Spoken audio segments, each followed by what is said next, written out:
The system had always been quiet. Nestled at the edge of the Zenthri expanse, it served more as a relay point than anything strategic. But protocol dictated that a patrol fleet remain in orbit around the twin gas giants, scanning for anomalies, pirates, or trespassers. For decades, nothing but silence and routine filled the void. Until now. Without warning, gravity sensors screamed. Spatial distortions erupted just outside the sixth planet's orbit. No warp signature. No hyperspace trail. Something simply arrived, without any traceable method of travel. And it was massive. At first, the fleet mistook it for a drifting asteroid. Its shape was irregular, dark, matte black, and appeared heavily scarred. But then it moved. Deliberate. Controlled. It powered nothing, broadcast nothing, and yet radiated presence like a black hole. The first ship that turned to scan it was immediately disabled. Its weapons systems fried. Its engines died. The crew went dark. No warning, no flash of energy. Just silence. Panic spread fast. Command ships demanded identification codes, standard galactic hailing frequencies, distress beacons. Nothing came back. The object simply kept moving, slow, steady, unstoppable. And then it struck. In less than 2 minutes, 3 heavy cruisers disintegrated. Not exploded, disintegrated. Entire hulls unraveled in midspace, as if reality itself rejected their existence. Their matter twisted, contorted, and vanished. No heat signatures, no radiation spikes. Only residual gravitational echoes. A science officer whispered the impossible, localized quantum displacement. The admiral aboard the fleet carrier issued a fleet-wide red alert, ordering a full-scale retreat. Too late. The unidentified ship unleashed a burst of something, impossible to define. Not a laser, not plasma, not kinetic. A wave of null, an absence of energy that passed through hulls like smoke through paper. Shielding proved useless. It wasn't a weapon in the conventional sense, it was technological supremacy. Within 4 minutes, the 27th Patrol Armada was reduced to debris and ion trails. Only 2 vessels managed to jump out system before the FTL dampening field completed its expansion. One of those ships caught a partial visual transmission. A shape, towering and cruel. Its hull bore no language, no insignia of known civilizations. Except one symbol, etched deep, scorched into alloy like it had been seared there with hatred. A broken circle. A vertical line. 2 bars beneath. It matched no records in the Imperial lexicon. The transmission reached Central Command in fragments, but it was enough to cause immediate escalation. High Command analysts pored over the footage, demanding analysis, identification, origin. Planetary classification? Civilizational match? Language trace? Everything came back negative. Nothing matched. The Empire's data networks, accumulated over 12,000 years of interstellar expansion, contained no trace of this vessel. Its architecture was alien even by ancient standards. A classified emergency summit was called within the hour. Speculation ran rampant. A war simulation AI postulated a rogue remnant of a pre-collapse civilization. Another posited a dimensional incursion from a parallel reality. Some even whispered about a precognitive war machine, built by a species long extinct but programmed to awaken at a specific time. The only consensus was this: whatever it wasn't in the archives, and it just annihilated a heavily armed fleet without taking a scratch. One junior analyst, a xenohistorian named Kirill Voss, offered an idea that stopped the room cold. He enhanced the insignia, cleaned the image frame by frame, ran it through pre-expansion cultural archives, deep-filtered through forbidden linguistic fragments recovered from soul ruins. His voice shook as he spoke. That symbol matches a pre-collapse Terran sigil. Earthborn design. Human military. Silence. Then laughter. Nervous, dismissive laughter. The chairman of the War Council dismissed it outright. Humans are extinct, he said. Wiped out by their own infighting. Their solar system is a graveyard of radiation and silence. We've had scouts survey it. There's nothing left. Kirill insisted. This isn't a sign of life.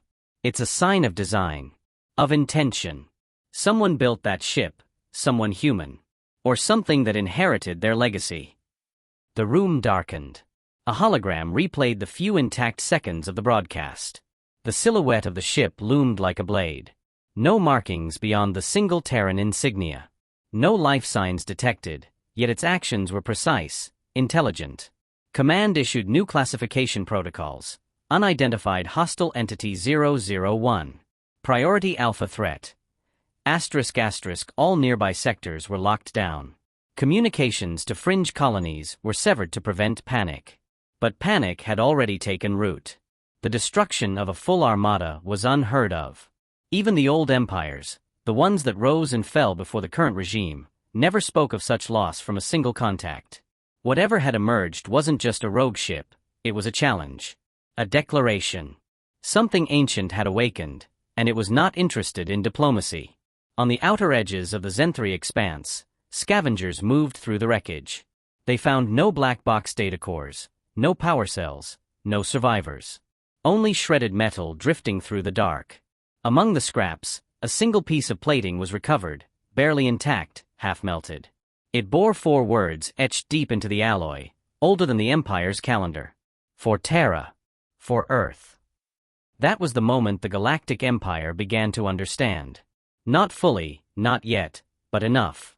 Enough to feel fear. Enough to remember the name of a species buried under centuries of propaganda and suppression. Enough to know that something had returned from the void. And it was looking for vengeance. The system was marked red in all navigational charts. No-fly zone. Contact forbidden. Exploration suspended. But it was too late. The retribution had already moved on, and no one knew where it would strike next.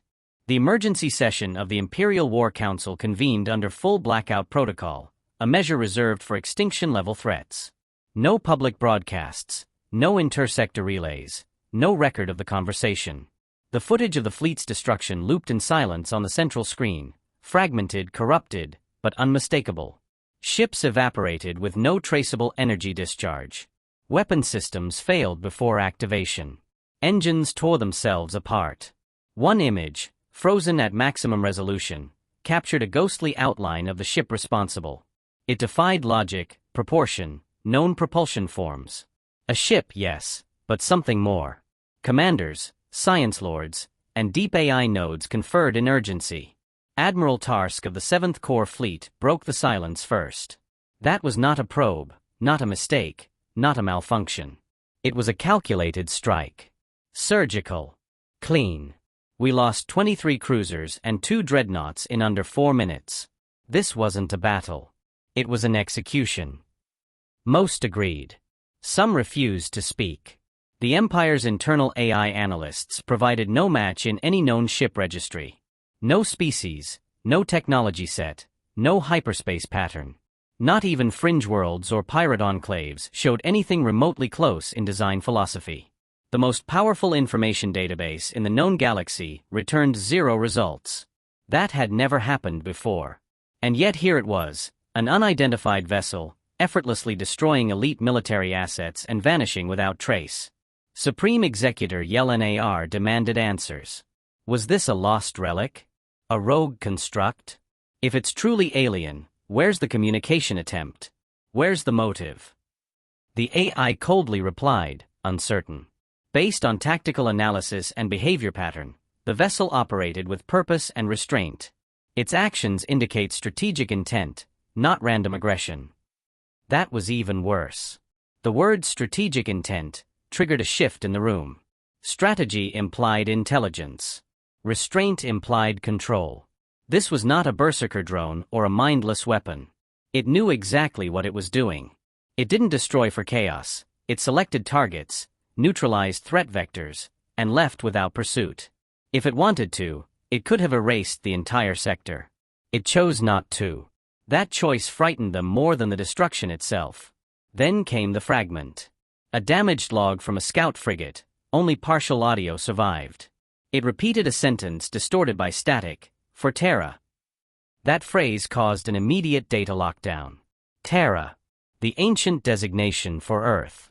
A name not uttered in Empire records for centuries, struck from all teaching, memory, and archives. Even the mention was dangerous. Executor Yelnar demanded confirmation.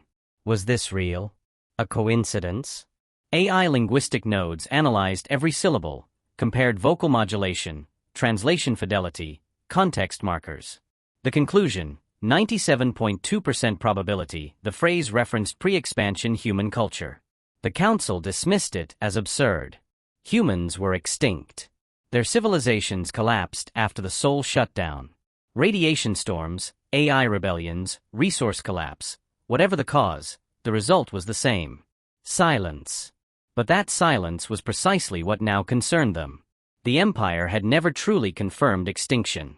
Probes sent to the Sol system always returned corrupted or missing.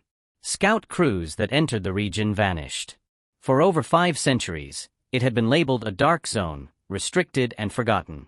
Now a ship appears, untraceable, unmatched, unstoppable, and it speaks a dead name from a dead world.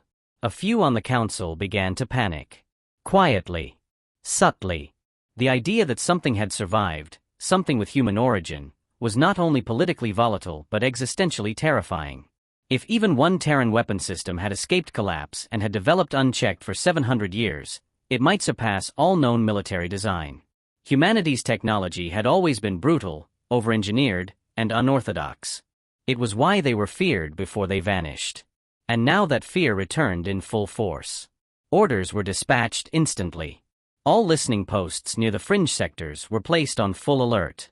Border fleets restructured. Exploration missions were cancelled. A classified directive was issued to Deep Archive historians: locate any and all records related to late-stage Terran military activity. Most of it had been redacted centuries ago during the human containment wars. What little remained was encrypted, forbidden, or sealed by imperial decree. The High Archivist responded within minutes. A data cluster long thought purged was partially recovered. Among its fragments were recovered images of early human warships, primitive compared to current standards, but terrifying in concept. Heavily armored hulls, weapon ports in every direction, redundancy layered upon redundancy. No reliance on sleek design or AI automation, pure manual control, backed by ruthless doctrine.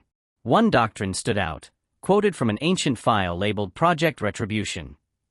Victory is not sufficient. Survival is not acceptable. Only vengeance is justified. The name Retribution drew instant attention. It appeared again in the damaged feed from the destroyed patrol fleet, scorched across the side of the unknown vessel in faded lettering, TSS Retribution. Now there was no doubt. The ship had a name. It had a builder. And its builders were human. More concerning still was the complete lack of biological or digital signature within the ship during the engagement. No crew patterns, no AI emissions, no heat sources. Some theorized it was fully autonomous. Others feared something worse, that it was not crewed, but inhabited, by something post-human or uploaded. If humanity had turned to neural digitization before their collapse, the ship might contain consciousness, memory, anger. The Empire issued Protocol Eclipse, a contingency plan meant to prepare systems for a Class 0 unknown threat. System governors were instructed to begin quiet evacuations of fringe colonies. Public explanations cited asteroid storms, biohazards, sensor anomalies. But those in power knew the truth. Something had come back from the dead. Something they never recorded, because they never truly understood what Earth had become before its fall. Within the Empire's central AI mindscape, emergency simulations were initiated. Battle outcomes against a ship matching Retribution's capabilities were run. Out of 49,000 trials, only 3 resulted in a human victory. All 3 required sacrificing entire sectors and deploying planet-destroying weapons. And even then, Retribution's destruction was inconclusive. It operated beyond conventional logic. It seemed to know enemy tactics before they were executed. Its systems were layered in quantum obfuscation, immune to scan, immune to prediction. That night, the Emperor's private chamber lights remained on. No announcements were made. No addresses given. But the mood of the upper echelons shifted. The unspoken realization had settled in: they were no longer the apex. Something older, buried, and far more dangerous had reawakened, and it remembered. The request triggered systems long thought dormant. Deep beneath the Imperial Core Library, beneath even the censorship filters and archive firewalls, buried threads lit up for the first time in 6 centuries. The Empire's Central Intelligence AI hesitated before responding, as if sifting through data too old to remember, or too dangerous to access freely.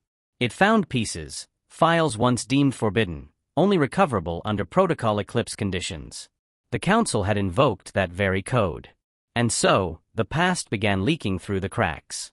Among the unearthed records were Black Seal reports from the final years of the human containment wars. Not battles. Not declarations. Surgical disappearances. Settlements erased. Fleets dismantled. Data links broken. Whole human colonies fell out of the record within days. The pattern was unmistakable in hindsight. Humanity wasn't destroyed. They were erased. Removed from history by intention, not accident. By someone with power and motive. One report, unsigned and partially corrupted, described a human ship intercepted on the fringe. No transponder. No comms. It disabled 3 vessels in 31 seconds. Its propulsion was unidentifiable. Its weapon systems couldn't be mapped. The last entry of the report simply read, "They are ahead of us. Not in weapons. In will." That phrase was redacted in every future briefing. The officer who submitted it was reassigned and later declared mentally unfit. Another file referenced the term phase fleet. A hypothetical last-ditch development by Terran engineers just before the silence. Rumors had claimed the humans were working on displacement-based combat vessels, ships that could phase in and out of known space, bypassing conventional laws of movement. Most dismissed it as paranoid speculation. But now, in the wake of the Retribution's sudden appearance and vanishing act, the theory no longer seemed implausible. If anything, it matched exactly. The High Archivist compiled fragments into a consolidated threat profile. What emerged painted a disturbing timeline. Humanity's retreat wasn't chaotic, it was calculated. As if they saw something coming, and prepared for a future the rest of the galaxy couldn't imagine. Communications shut down. Colonies blacked out. AI cores self-destructed. Infrastructure withdrawn. And then, nothing. Silence, for 700 years. Until now.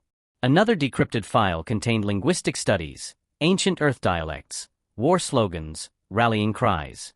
Among them, a phrase repeated across dozens of Terran military systems, etched into hulls, tattooed onto soldiers, encoded into AI subroutines: "We wait, and we remember."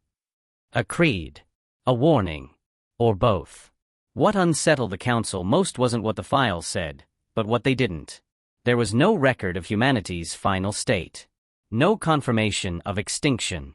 No wreckage. No surrender. No final transmission. Just disappearance.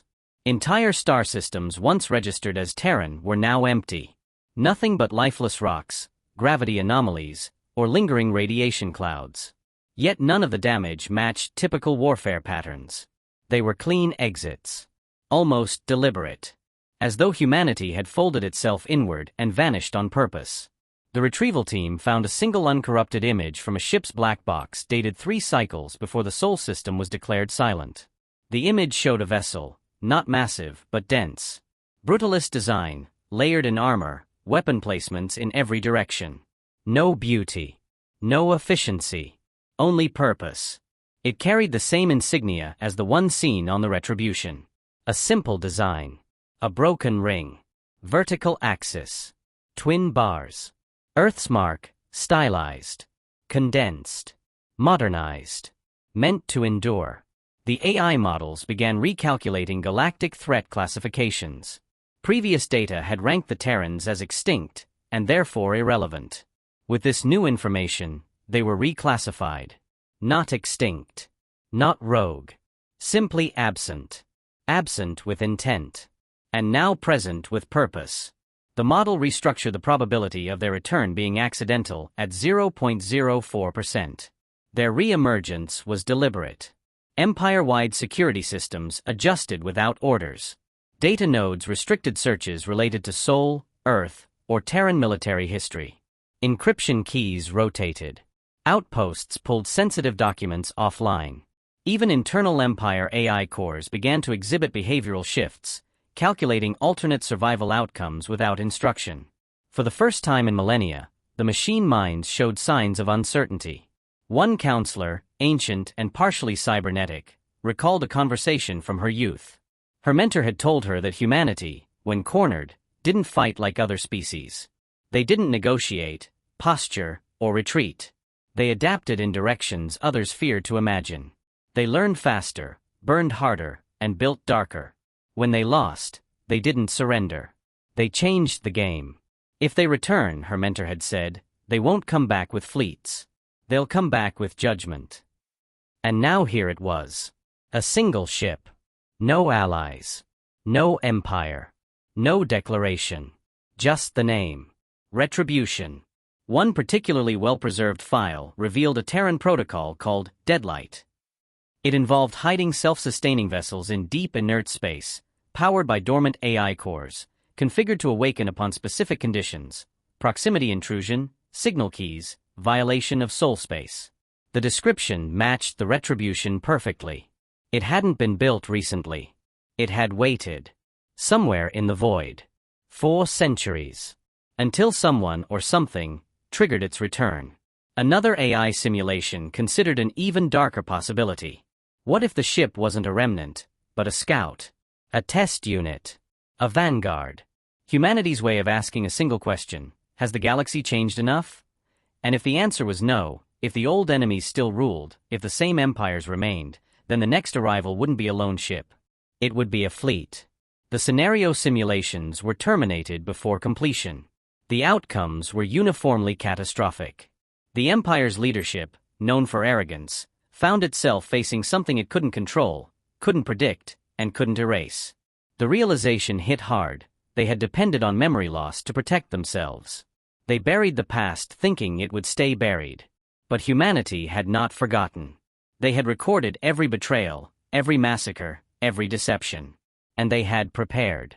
The last recovered file was encrypted under Terran Code Level 7, deciphered only by modern AI after brute-forcing it through layered translation cores.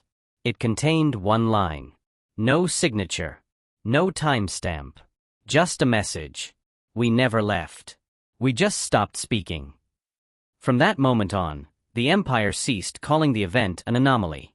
It was now designated an emergence. And the name Terra returned to Imperial vocabulary, not as myth, not as history, but as threat. The threat that waited. The derelict destroyer that drifted into orbit over the Varnan border station should have been classified as lost. Its hull was scorched, its engines flickering erratically, half of its outer plates missing. Every emergency beacon had been disabled. The crew should have been dead. Yet the ship arrived, slowly, purposefully, as if it had been allowed to escape. No escort. No warning. It transmitted only one message before docking: survivors aboard. Do not question. Inside, they found 22 crew members out of an original complement of 200. All others were missing, not dead, missing. No biological remains, no signs of decompression or impact trauma. Just absence. The survivors were mute for days, unresponsive to medical scans and neural prompts. When speech returned, it came with fragmented words, erratic thought, and trembling fear. One officer repeated the same phrase until sedated: "It saw us before we saw it." Another refused to remove his helmet, claiming they were watching through light itself. The ship's sensor logs revealed patterns the analysts couldn't interpret: data packets corrupted at a quantum level, signals decoded into silence. The few salvageable video files from the incident showed only partial frames. Interference. Distortion. But the shadow of a shape was visible, towering in the black, drifting with no propulsion emissions, no exhaust trails, no heat. A void moving within a void. What truly disturbed the debriefing panel wasn't the survivors' fear, but their reverence. Some began referring to the vessel as the Judge. One called it a relic of vengeance. The crew's behavior shifted from trauma to obedience, as if they had seen not an enemy, but a force beyond comprehension. Their logs referenced a voice, heard over internal comms, despite all systems being disabled. Not loud, not aggressive. Calm. Human. And precise. It spoke only once: "You were warned." Empire interrogators brought in linguistic experts, AI analysts, xenotheologians. Nothing they tried could shake the belief implanted in the survivors' minds. They didn't think they were attacked, they believed they were spared. the implication was worse than annihilation. The Retribution hadn't just demonstrated power, it had displayed discretion. It chose to let them live, not out of mercy, but as message bearers. A deeper scan of the wreck revealed something impossible: nanoscopic etchings across the internal walls of the ship, hidden under blast shielding and bulkhead insulation. Human characters, ancient Terran script. No tool known to the Empire could have inscribed those at that depth. The text read, "Your fear is not the price. It is the warning." Word of the survivors leaked despite the blackout. Imperial citizens began whispering about the black ship. Rumors took shape. Some claimed the humans had returned as ghosts inside machines. Others believed they had never left and watched from beyond the galactic rim. Entire border stations began reporting increased absenteeism. Station priests spoke of the returners. Propaganda ministers attempted to suppress the stories, but fear spread faster than data. Meanwhile, a second fleet was dispatched, not to engage, but to observe. They entered the sector silently, deploying stealth probes and sensor buoys. Within hours, every unit ceased transmitting. One probe sent back a single image before it vanished, a still frame, focused on the horizon of a gas giant. There, between its cloud bands, the shadow appeared again, silent, massive, unblinking. The frame contained no stars. The background had been stripped of light. The Empire's elite science division reclassified the vessel. It was no longer listed as a ship. Now it was an entity. Strategic designation shifted from unknown combat asset to sentient artifact. It operated like a warship, but its presence, decisions, and impact suggested something more. It didn't communicate through diplomacy. It didn't negotiate or declare intent. It simply acted, with absolute confidence that it had the right to do so. In a hidden chamber within the central palace of the core world, the Empress held a private session with her advisors. She demanded an answer to one question: why now? No one knew. One suggested the Empire's expanding surveillance grid may have crossed a line, unintentionally triggering a response from long-dormant Terran warning systems. Another proposed that something had awakened the ship externally, perhaps an old Terran signal finally looped back into a satellite relay. Or worse, someone inside the Empire had called it. A final theory surfaced, one that silenced the room. It wasn't an accident. The Retribution's arrival had followed a sequence. Movement. Destruction. Message. Mercy. Escape. Each step orchestrated to escalate terror without mass death. It was a psychological campaign. A demonstration. Proof that the power they once believed extinguished was very much alive, and testing them. Further review of the patrol fleet's last moments revealed a staggering detail. Every critical target destroyed, command ships, heavy artillery, communications, had been eliminated in a specific order. Alphabetical, according to ancient human English naval classification. It wasn't just execution. It was symbolism. The ship had made a point. A point only humans would understand. From this, the conclusion became undeniable. The Retribution wasn't alone. It was part of a doctrine. A system. Possibly a fleet, possibly more. If such precision existed in one vessel, then it was only logical that others had been built, perhaps buried, perhaps hidden, all waiting for activation. The Empire had assumed itself the supreme force in the galaxy. Now, that supremacy had been challenged by a single ship carrying only a memory and a message.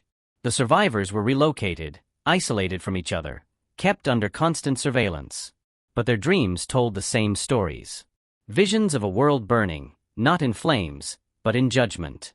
A voice whispering through fractured light, "We waited. Now you remember." They had not merely encountered a hostile. They had seen a ghost, and returned believers. The military arm of the Empire officially halted further incursions into the sector. No public explanation given. Just a quiet, indefinite withdrawal. But behind closed doors, simulations ran non-stop. Civil war scenarios. Planetary collapse forecasts. Uprising probability charts. All spiked upward. The fear wasn't just that humanity had returned. The fear was that they never truly left, and had spent centuries becoming something else entirely. Something that no longer needed planets, alliances, or diplomacy. Only memory. Only cause. And now, the galaxy was beginning to remember what it had tried so hard to forget. A command was issued from the central chamber of the Imperial War Nexus: locate the ship, intercept it, and contain the situation before the panic infected more systems. This time, no patrols or scouts would be sent. The Empire launched a full-scale engagement fleet, 12 capital ships, 47 support vessels, over 100 attack drones, and the 5th Ascendant carrier, equipped with newly developed antimatter lattice cannons. No negotiations. No hails. The directive was absolute: termination or capture. High Command wanted proof of power, or wreckage. Preferably both. The fleet jumped into the designated sector with coordinated precision. Initial scans showed nothing. No debris, no anomaly, no gravitational signature. 3 hours passed.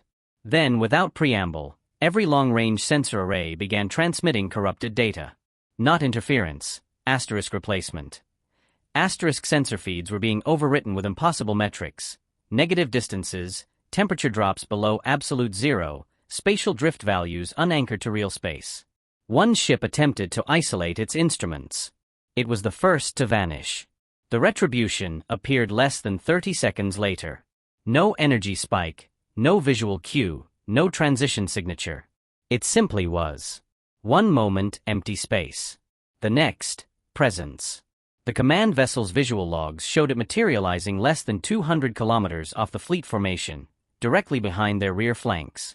Within seconds, drones auto-engaged.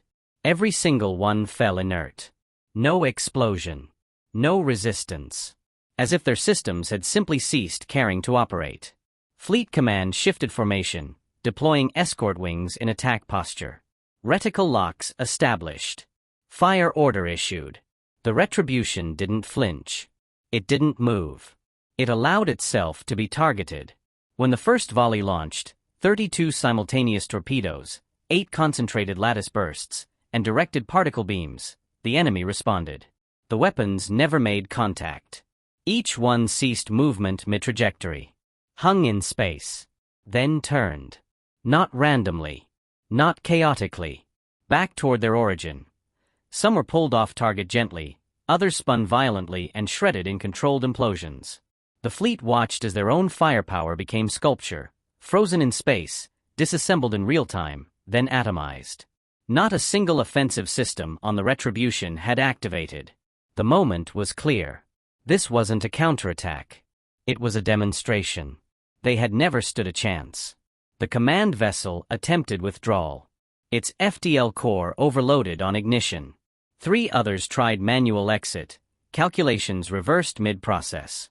Ships emerged into their own shadow coordinates, spatially misaligned, half inside debris fields that hadn't existed a moment earlier. Casualties unknown. Destruction was no longer the enemy's goal. Submission was. Then finally, the ship spoke. Not in code. Not in threats. A simple voice, transmitted across all channels simultaneously, clean, unmistakable, human. This sector is under reclamation protocol. You are not authorized to remain. The voice carried no malice. It didn't need to. It spoke as an executioner reciting sentence. Cold. Certain. Absolute. Command attempted to respond. No channel opened. The response was silence, followed by calculated annihilation. The flagship's engines were surgically targeted, ripped out from the hull using forces unknown, ejected into space without detonation. Crew ejected via controlled depressurization. All living occupants recovered, unharmed. Then the hull was dissected, its weapon systems vaporized, its memory cores melted, and the remaining structure left drifting. Each ship was dismantled in a sequence. No crew killed. No life support systems breached. Only weapons, FTL drives, and command modules were selectively removed. It was a message, carved into fleet design: your power means nothing here. One ship launched a last resort countermeasure, a classified singularity charge. It required direct authorization from a Level 0 security protocol. The kind of weapon banned under Galactic Treaty. It exploded within 3 seconds of activation. No effect. No gravitational collapse. Just silence. As if the laws of physics had politely declined the detonation request. Then came the second transmission. One word. No context. Escalation. Every remaining vessel was frozen in time for 7.2 seconds. Their internal clocks ceased moving. Heartbeats paused. Biological time was stalled. And then resumed. No damage. But every crew member felt it. A full-body awareness that they were observed in every dimension at once. After that, the ships were permitted to leave. All at once. No pursuit. No warning. The Retribution remained where it was, watching. Command reported the outcome as a strategic failure. Publicly, the event was listed as a classified exercise. Internally, it was regarded as the greatest single defeat in modern history, without a single-shot landing. Back at High Command, the incident triggered full mobilization of the Imperial Central Defensive Doctrine. Entire sectors shifted to wartime economy. Civilian transports were rerouted. Military production increased by 240% overnight. Not because they expected war, but because they feared that the next ship wouldn't just disable fleets. It might erase systems. Among the classified after-action reports, one notation repeated across multiple debriefs: the ship predicted their moves. Not just tactics, not just strategies, but timing, sequencing, formation adaptation. Some suspected it had access to Imperial command protocols. Others believed it wasn't prediction, it was familiarity. As if it had fought this enemy before. Or been designed to fight them specifically. At the edge of the conflict zone, autonomous probes launched in desperation recorded a final image, the Retribution releasing a small angular object into space. It drifted in a straight line, transmitting nothing. Imperial specialists recovered it a week later. Inside, encoded in raw pulses, was a message. First encounter complete. Second response escalates. You are behind. You are exposed. Terra observes. The file was traced to a Terran frequency modulation last recorded 712 years ago, only once. At the Battle of Alcor 9, humanity's last known conflict before the silence. The signal matched exactly. Bit for bit. Down to the checksum. There was no room for coincidence. The truth crystallized within the Empire's deepest chambers. This wasn't an anomaly. It wasn't an error, a remnant, or a malfunctioning ghost ship. It was a test. Humanity's opening move in a game the galaxy had forgotten how to play. And in a single encounter, it had reminded them what dominance truly meant. The inner circles of the Empire's strategic intelligence began purging data. Not to protect secrets from enemies, but to protect themselves from knowledge. Files referencing early human AI, Terran military doctrine, and experimental FTL drives were sealed, blacked out, and in some cases, outright destroyed. Anyone who had touched the archival recovery effort was reassigned to remote sectors or placed under indefinite observation. Those who had seen the full decrypted content of the Retribution signal were declared Level 0 liability assets, stripped of rank, and detained. Silence, as always, was the preferred defense. But knowledge had already spread, and silencing it only deepened the paranoia. In fringe systems, whispers of the Black Ship grew louder. Cults formed, not out of fanaticism, but out of fear. They didn't worship the vessel, they obeyed it. Some called it the Returner, others the Architect of Silence. A growing faction in the Outer Rim even called for surrender, not to the Empire's enemies, but to humanity itself. As if its reappearance meant inevitable collapse, and resistance was merely prolonging the suffering. Within High Command, dissent fractured unity. A schism formed between those who advocated preemptive planetary sterilizations of sectors where Terran relics might remain and those who argued for negotiation, despite no indication that negotiation would be received or acknowledged. The moderates were silenced. The radicals took control. They ordered a wide-net activation of long-deactivated monitoring stations on the Galactic Rim, early warning systems built during the original human conflicts, now refurbished with modern AI overlays. Their results arrived in hours. 17 simultaneous pings. 17 separate signals, all bearing the same unique emission code as the Retribution. Not identical ships, different patterns, different emission strengths, different locations, but all unmistakably linked. Some dormant. Some mobile. All active. The signal traces formed a pattern. Not random. Not scattered. A grid. A net. A containment structure. It became clear then, the Retribution wasn't a scout, wasn't even a vanguard. It was one point on a structure humanity had left behind, a dead man switch woven into the structure of the galaxy itself. A mechanism, not for war, but for return. Humanity hadn't left blindly.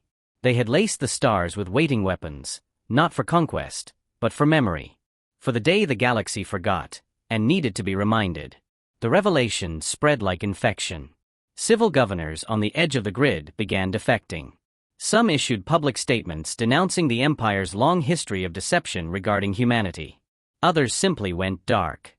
2 planets activated internal quarantine shields, refusing off-world communication, citing cultural independence. The Empire's grip was beginning to erode, not from battle, but from the weight of its own false history. A minor sector admiral, operating without authorization, attempted to deploy a Doomsday-class magnetic pulse across a dormant Terran signal zone. His fleet never arrived. It was presumed lost until fragments of their hulls were found spiraling near a red dwarf, partially folded into subspace, impossible to recover. The incident was hushed, but the message wasn't missed. Retaliation had escalated from surgical dismantling to temporal violation. In private, the Emperor issued the first Directive Zero broadcast in recorded history, a message intended for a theoretical audience, with no return signal required. It transmitted across the old Earth-bound Terran frequencies, long forgotten and buried beneath centuries of data noise. The contents of the message were never publicly revealed. But afterward, the Emperor ceased attending council meetings, retreated into the Citadel core, and left command to the War Assembly. Some speculated he had seen a reply. Others feared he had understood the silence that followed. Meanwhile, researchers found patterns encoded in the Retribution's behavior, in the distances between the signal echoes, in the timestamps of its first engagement. The spacing corresponded to ancient Earth constellations, obsolete now due to stellar drift, but preserved in pre-expansion archives. The pattern matched a myth once told by Terran children, Orion's Hunt. The implication was chilling. Humanity's return was not random. It followed a script, and the next location in the sequence was already known. Without waiting for approval, the War Assembly mobilized the 10th Siege Armada, the largest concentrated force the Empire had assembled since the Core Uprising centuries prior. Their target, Sector Theta Orion, where the next signal lay dormant. The plan was clear: arrive before activation, contain whatever was there, retrieve the object, and drag it to the core worlds for study or destruction. This time, they wouldn't wait for it to wake. But they arrived late. The object was gone. In its place was a single station, built from black alloy, unregistered design, perfectly functional.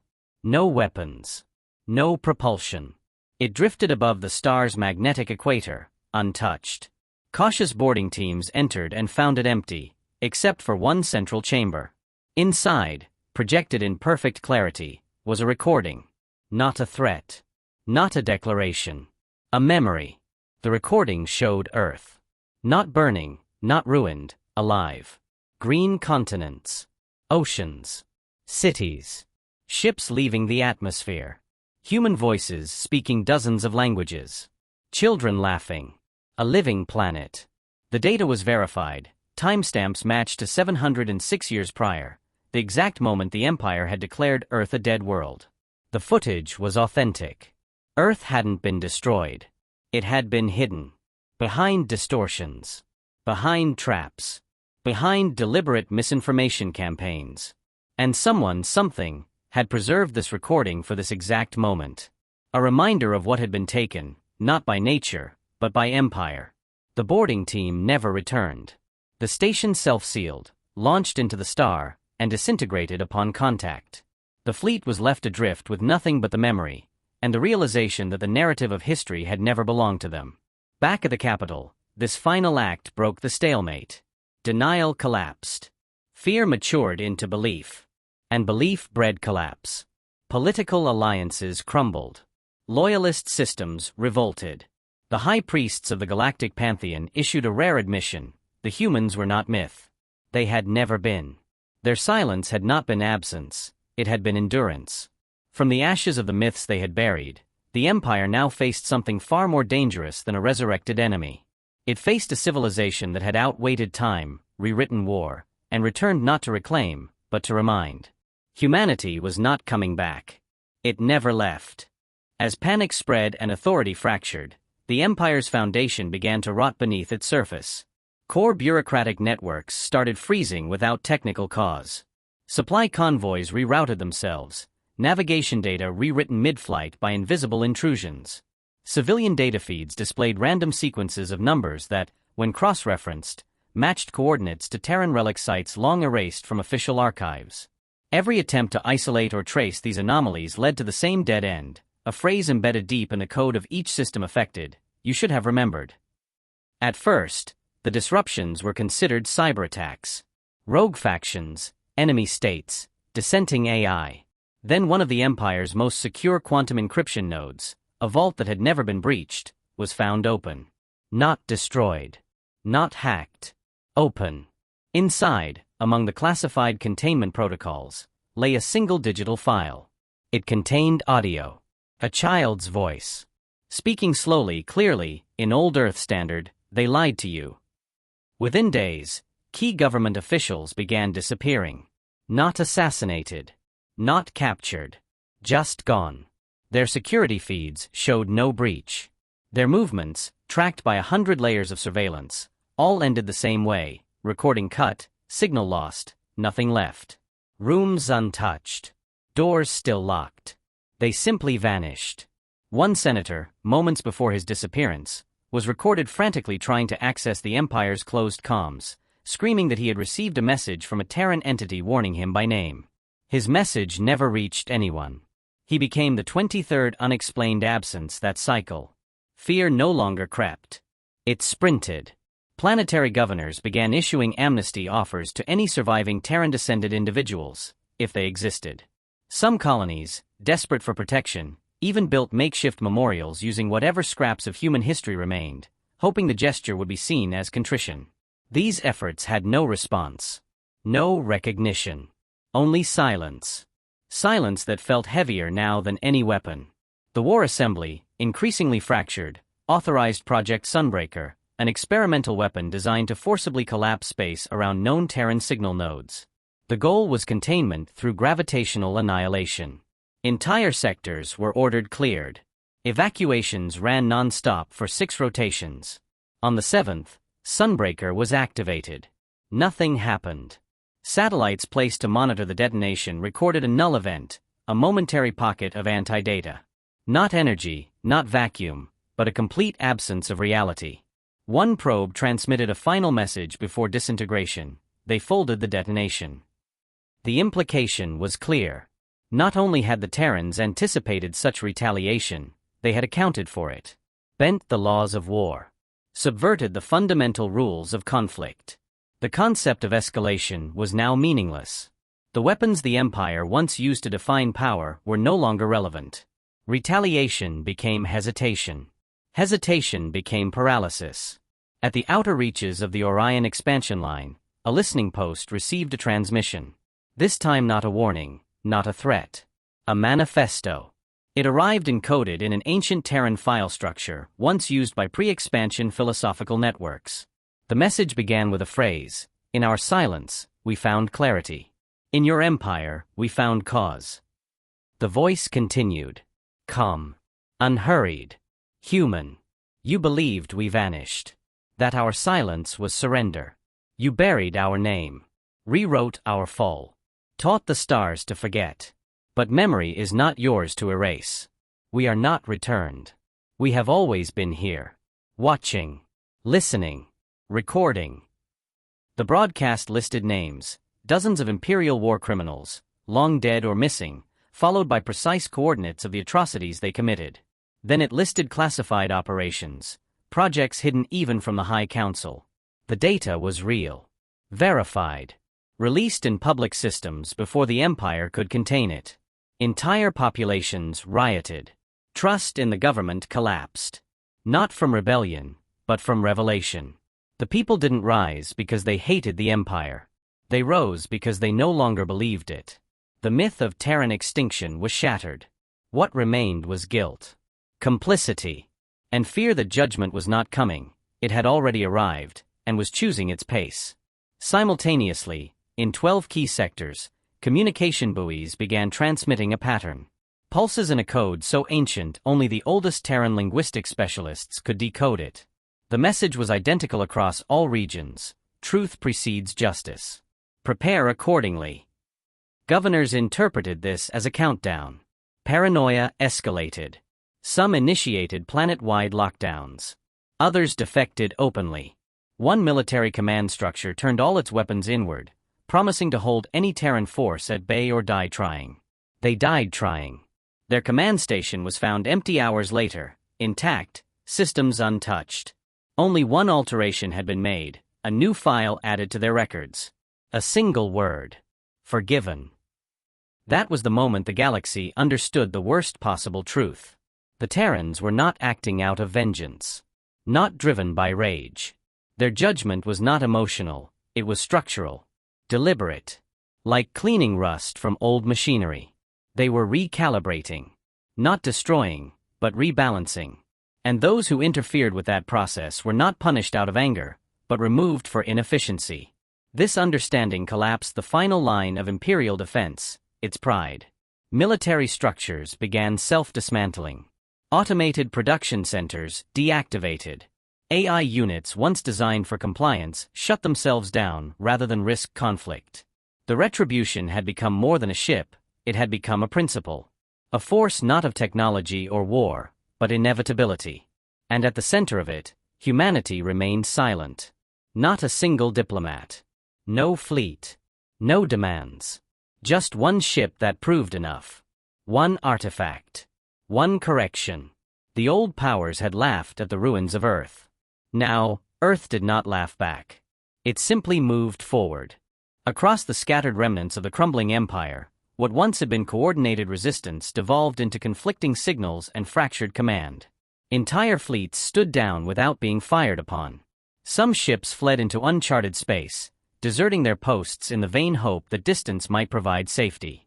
Others, unable to comprehend the scale of their failure, initiated self-destruction protocols rather than face whatever came next. The center could no longer hold, and the periphery had already detached. In that vacuum, whispers became the only authority that mattered. A pattern emerged in the chaos.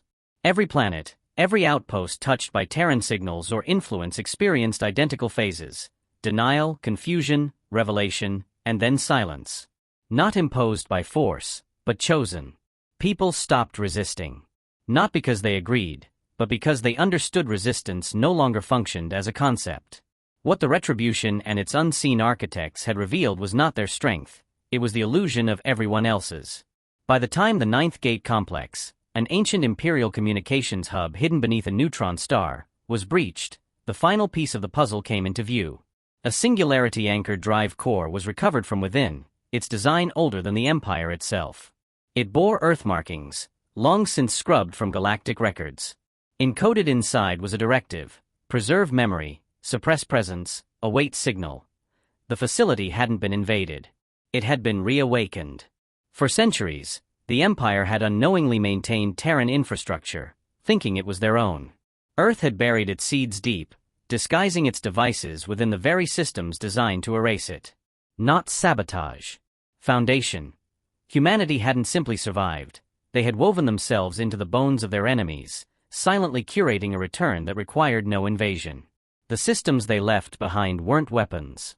They were reminders. What followed next could not be called war. There were no fronts, no engagements, no exchanges. Instead, knowledge surfaced. System by system, truth displaced propaganda. Images of Earth restored from corrupted archives. Voice logs of humans in their final days before retreat. Not desperate, not broken, but calm. Organized. Intentional.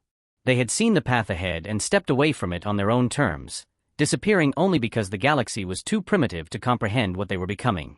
In one recovered log, a human commander's final words before blackout were, "Let them write the ending. We'll write what comes after." That future had now arrived. And no one knew how to resist something that didn't demand obedience or even acknowledgement, only accuracy. The Empire's cultural command tried launching counter-narratives. Holographic testimonies, altered history records, AI-generated declarations. None gained traction. Every lie was instantly and quietly disproven by a Terran fragment surfacing at precisely the wrong or right moment. Not through brute force. Through inevitability. The truth arrived like gravity. Unstoppable not because of speed or impact, but because no one could exist outside its pull once it was felt. Some loyalists attempted to rally a counterforce, drawing from the last uncorrupted legions of imperial might. They called themselves the Last Star, declaring a holy war against the so-called Terran incursion.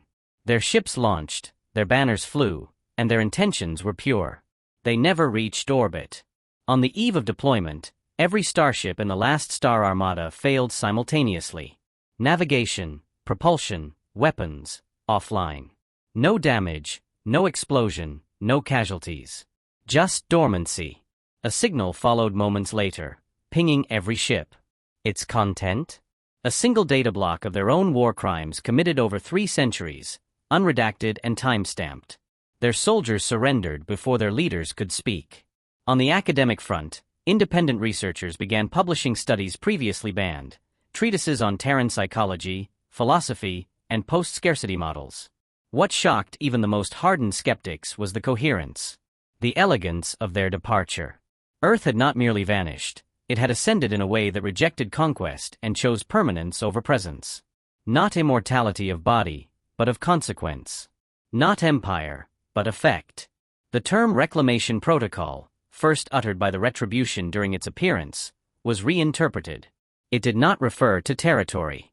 It referred to meaning, to history, to the restoration of a narrative that had been stolen, warped, and buried.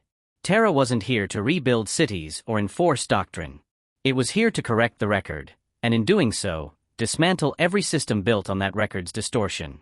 In the far sectors, alien species that had once allied with the Empire found themselves choosing neutrality or withdrawal. Some declared independence openly.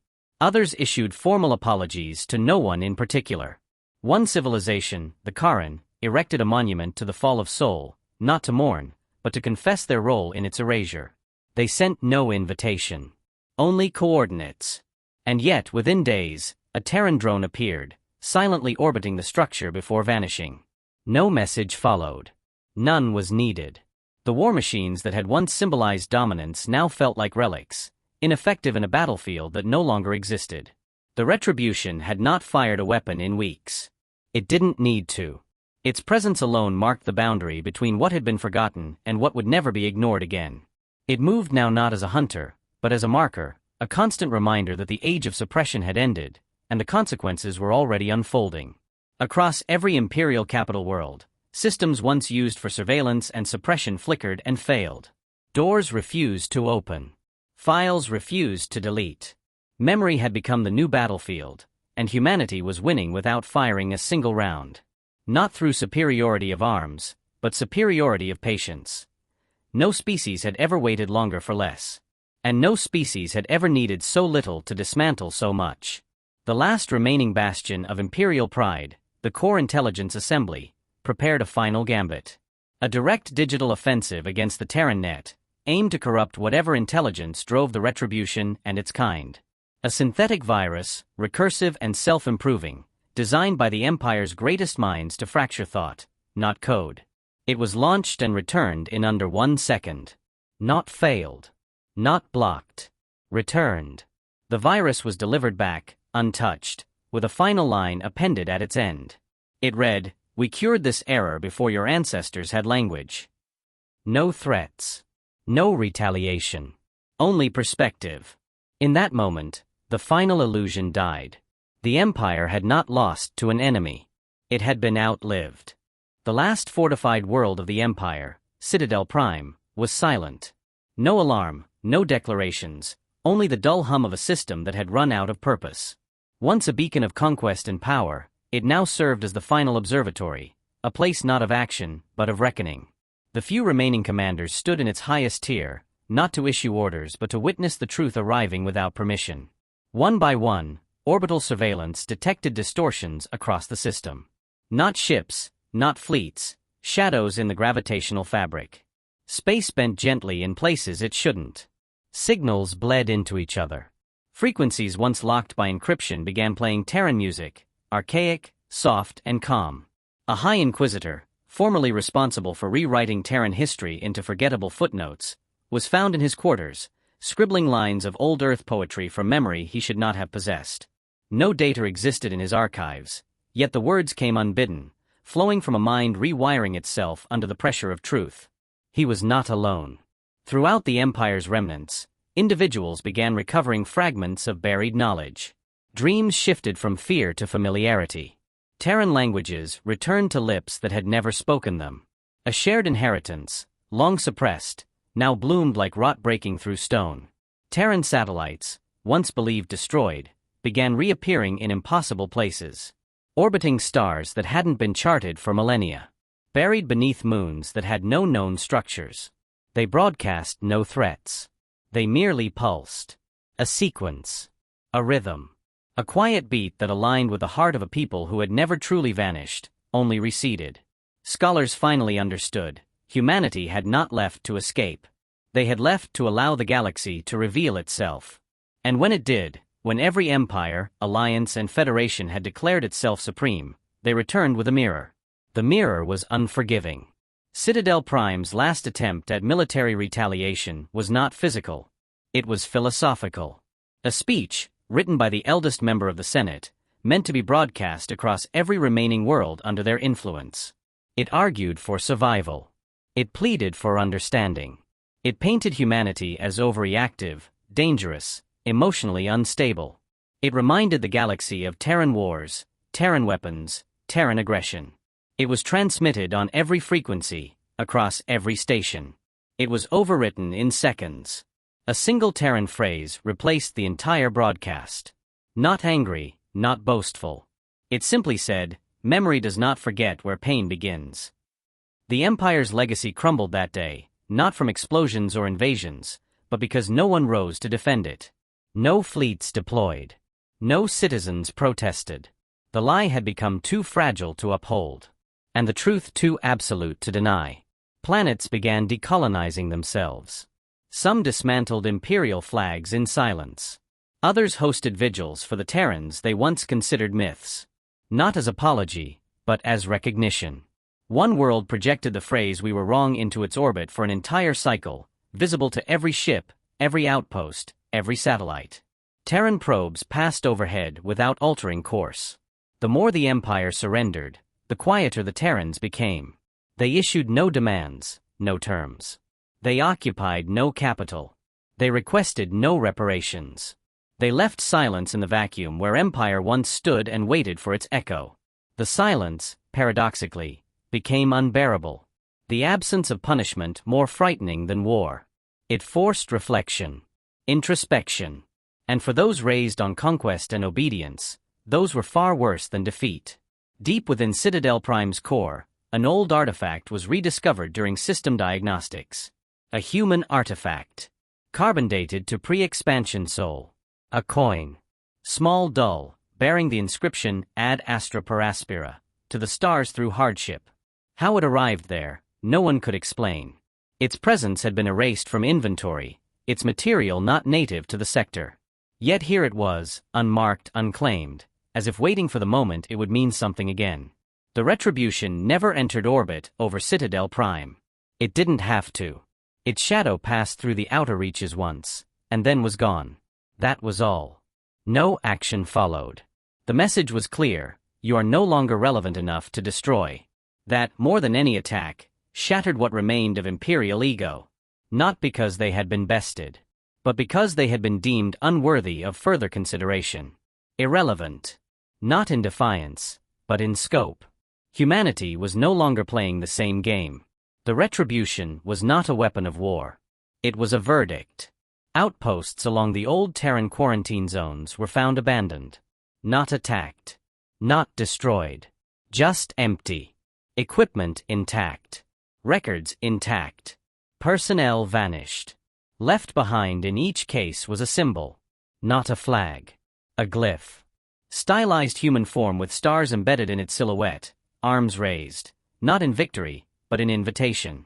Interpretation varied. Some thought it meant return. Others believed it marked elevation.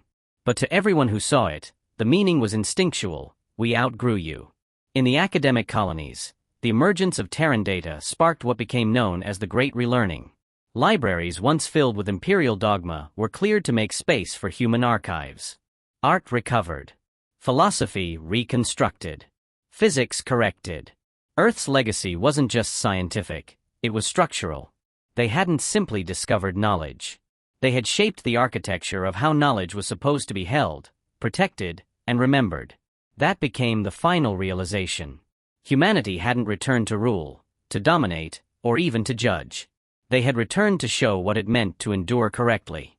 Not just survive, but preserve truth through time, distortion, and silence. The Empire had spent its life expanding, consuming, rewriting, and forgetting.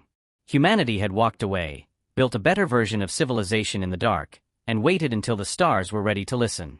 Now, the galaxy was listening. And in that stillness, in that eerie quiet free of war and pretense, the only question that remained was not what will humanity do, but what do we deserve to become now that they have remembered us? No one had an answer. But the galaxy was beginning to understand that this, too, was part of the judgment. In the months that followed, the galaxy slowly adjusted to a new equilibrium, one without conquest, without empire, without a central authority to define right or wrong. The absence of Terran demands, the silence after their arrival, had changed more than politics. It altered the rhythm of civilization itself. Where once power dictated motion, now awareness did. Planets no longer moved to orders from the core, but to the quiet pull of consequence. The future had been reclaimed not by force, but by certainty. On distant worlds once purged of Terran presence, strange phenomena began to emerge. Vaults buried beneath oceans, dormant transmitters humming back to life, dormant genetic archives activating in flora thought extinct. These weren't traps. They were beacons. Not meant to lure or threaten, but to remind. Humanity had woven memory into matter. Across starfields, they had left breadcrumbs, not to trace their return, but to test readiness. Not if the galaxy could fight, but if it could understand. One such world, Gliese 4, reported an inexplicable burst of growth in its dead zones. Terraforming had failed centuries ago, but now, native life bloomed in Terran patterns.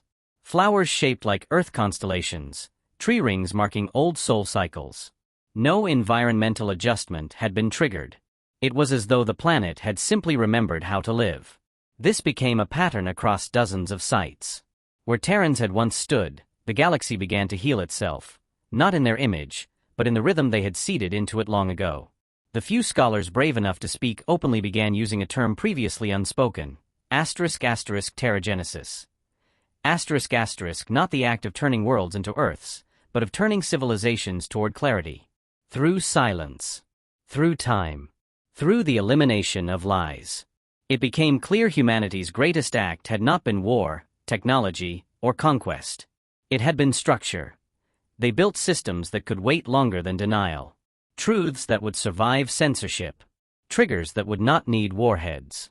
And at the heart of it all, the retribution continued its silent path. It no longer appeared near conflict zones or fleet gatherings. Now it drifted near archive worlds, knowledge cores, derelict libraries. Wherever history had been buried, it appeared. And wherever it appeared, the truth returned, unaltered, unnegotiated, and permanent. Entire cultures began re-examining their foundations. Some dissolved entirely, choosing to rebuild from the fragments of Terran knowledge rather than patch the rotted walls of imperial inheritance. Others evolved. A few resisted still, but even their resistance was quieter, more thoughtful, as if afraid to misstep. Not from fear of death, but fear of irrelevance. On the planet Velexer, an old imperial university rebuilt its entire curriculum around Terran philosophy. They called it the discipline of enduring thought. Its central tenet was not obedience, but observation. Watch before speaking. Listen before ruling. Remember before acting. In time, the first generation of students emerged, not as citizens of empire, but as custodians of legacy. They carried no weapons. They needed none. They carried memory, and that proved more dangerous. At the galactic core, what remained of the empire tried to reconstruct itself into something more acceptable. Committees were formed. Public apologies broadcast. Monuments to Terran extinction were demolished and replaced with humble markers that read only, "We misunderstood." But the effort was futile. The old structure had collapsed not from violence, but from proof. Humanity had demonstrated that survival didn't require presence, only precision, and that power built on falsehood would crumble when confronted by memory built on patience. Quietly, the Retribution stopped broadcasting. It no longer transmitted warnings or declarations. It simply observed. And as it observed, it began to fade, not destroyed, not cloaked but dimmed. As if its mission was nearing completion. Not because the galaxy had been subdued, but because enough of it had finally learned. One final message appeared across scattered communication networks, old and new, embedded in every language simultaneously. It contained no coordinates, no origin, no sender ID. Just words. You are not alone. You were never the enemy. You were the reason we waited. Those who read it felt the weight not of threat, but of inheritance. It was not a victory cry. It was a handoff. A quiet acknowledgement that humanity no longer needed to act because their presence had done enough. The mechanisms they left behind, truth, memory, patience, would continue what they had begun. And then, like a ripple folding back into still water, the Retribution vanished. Not cloaked. Not warped. Simply no longer there. It was not an end. It was a transition. From watchers to remembered. From power to legacy. In that void, the galaxy stood changed, not ruled, not conquered, but recalibrated. Children on outer worlds now learned Terran stories without fear of punishment. Songs once banned were sung openly. Archives once purged were shared freely. But more than all of that, a lesson took root. One no weapon could teach, no fleet could enforce. Truth waits. And when it returns, it does not need permission. It only needs silence to speak through.